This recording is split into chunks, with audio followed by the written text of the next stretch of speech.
Welcome to Datograms. You may not have thought about it, but there are two very different kinds of people in this world. And once you learn how to spot them, you'll never look at leaders, co-workers, friends, politicians, or even your own family members the same way again. Some people believe that the only way that they can win is if somebody else loses. Others believe something entirely different. The best way to win is to make sure others win too. And these two beliefs, just those two, shape marriages, companies, schools, churches, economies, and even entire nations. Now, if you want to succeed in life, especially if you're in your late teens or 20s, you'd better learn which one you are, and most importantly, which one you want to become. Because while both can work, one of them creates a far better life for you and for everybody around you. I'm Jason M. Garrett, and while I was a Navy pilot, I worked with some of the very best teams in the world. And for the most part, almost every instance I can think of in uniform, I only ever dealt with a win-win mentality. That's simply how the military works. But I do have one story from my time in the Navy I want to share with you about this, just to give you an example of each as we get started with this datagram. It came when I was the safety department head on board a nuclear-powered aircraft carrier going through a massive shipyard overhaul. Now let me paint the picture for you.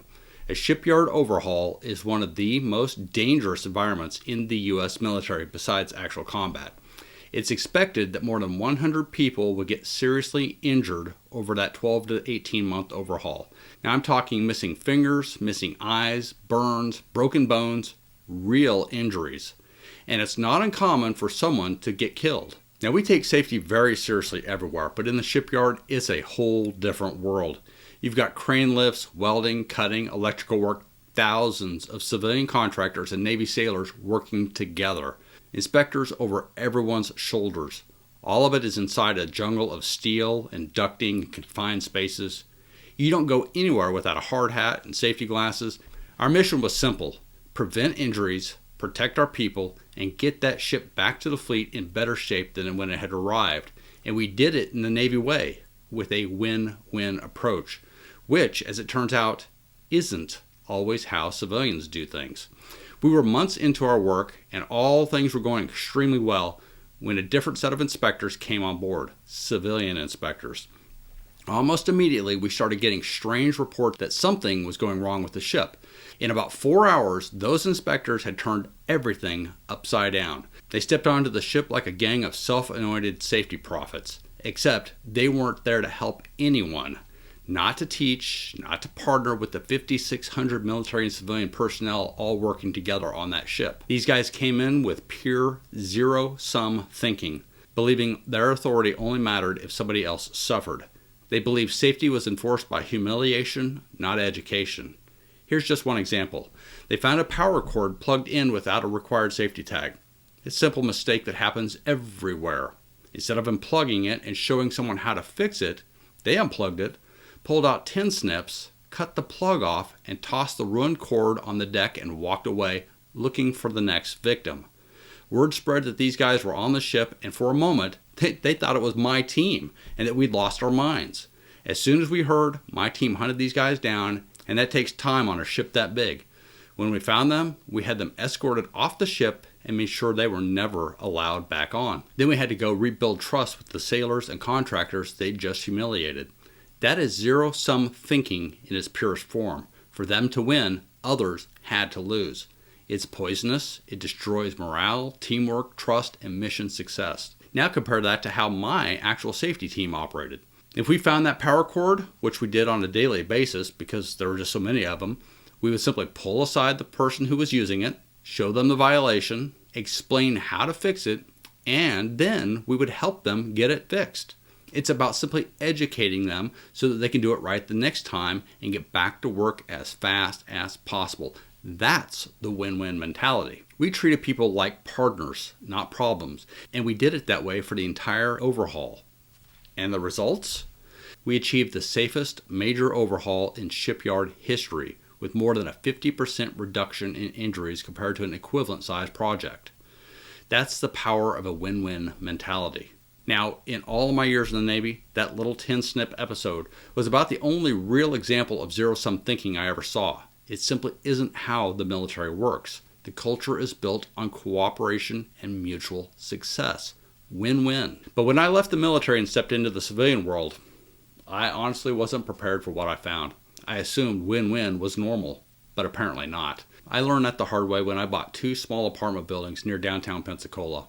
They were older, needed work, and I spent months rehabbing all 4 bottom units. As soon as I was finished, Hurricane Sally hit, and 4 feet of water poured into those units, destroying everything I had worked for. And I didn't have flood insurance. Why would I? The area wasn't near a flood zone. But when I went to get flood insurance afterwards, in case it does ever happen again, well, guess what appeared in the database? A prior flood claim from 2014, filed by the seller. She had known the property was flood prone and chose not to disclose it. I walked straight into a financial buzzsaw because she wanted a slightly higher sale price. That is zero-sum thinking. Her thought was simple. As long as she won on the day of the sale, she didn't care what happened to me after that. And that's the part that stung. If she had told me, I would still have bought the properties. I knew the city's long-term plans for that area. I just would have had flood insurance. Instead, her silence cost me a small fortune. She won, I lost. That's zero-sum thinking. Now let me give you the opposite, a win-win example from real estate. I've spent years buying neglected properties like that one, ones that no person should be allowed to even live in. They are really that bad. And then I turn them into safe, clean, functional homes for people who genuinely need them. They're places that are unlivable until someone like me decides to put a lot of effort into them and fix them. I rehab them carefully, not just cosmetically, but structurally, mechanically, safely, and then I rent them out at a fair price. Not gouging, not squeezing, just providing a place where someone else can feel secure and proud of the place that they're living in. It's a win for them. They get a safe, stable home in a better neighborhood, and it's a win for me. I get steady rent and property that appreciates long term. That's what win-win looks like in the real world. Everyone rises together. Nobody has to lose for me to win. Zero-sum thinkers don't understand that. They see every real estate deal, every business deal, as a competition where someone must get taken advantage of. It's the same thinking behind the old scuba joke. You don't have to swim faster than the shark, you just have to swim faster than your buddy. Funny on the surface, but disturbing when you realize some people really do think that way.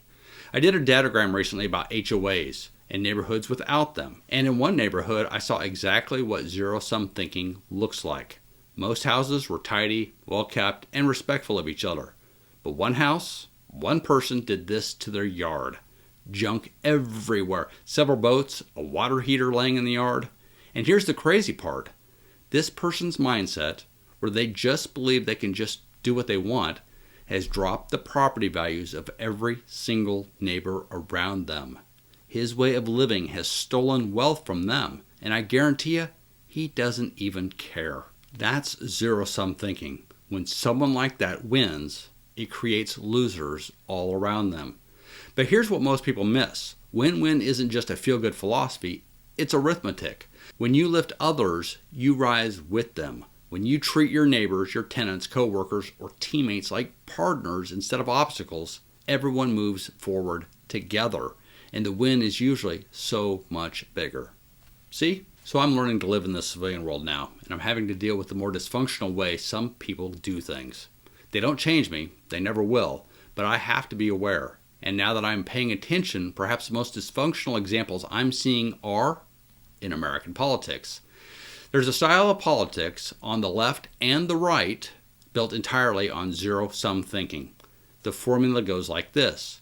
If you divide people, if you scare them, if you pit them against each other, then the person doing it gains power, attention, influence, and followers. That's not leadership, folks. That's manipulation. A real leader, someone with a win-win mentality, thinks differently. The mission matters more than their ego. The team matters more than them being in the spotlight. The country matters more than their personal gain. That's why military culture feels so different. The entire system depends on cooperation and shared success. And I wish we had more folks like that in political power right now. But for most guys like me, who do believe in a win-win mentality, They would rather take a swan dive into a cesspool than get into politics. We just won't do it. Stephen Covey once said that win-win thinking isn't a tactic, it's a character trait, and he was right. An upstanding character is probably going to do other things other than correcting our political issues, for now. Anyway, for those of you still with me, here's a challenge to you. Spend the next 24 hours listening to your own thoughts. When you succeed at something, do you want others to succeed too? Or do you feel a little happier if someone else loses? Your answer will tell you more about your character than any personality test ever will. And if you discover any trace of that zero-sum thinking in yourself, I recommend you change it. You will live a bigger life when you see the world as a place where everybody can win. When you believe your only path forward is someone else's loss, you shrink into the smallest version of yourself. And when we all win, we all do better. Families get stronger, teams succeed at a higher level, communities are happier, nations get wiser. I'm Jason M. Garrett, and this has been your Dadogram.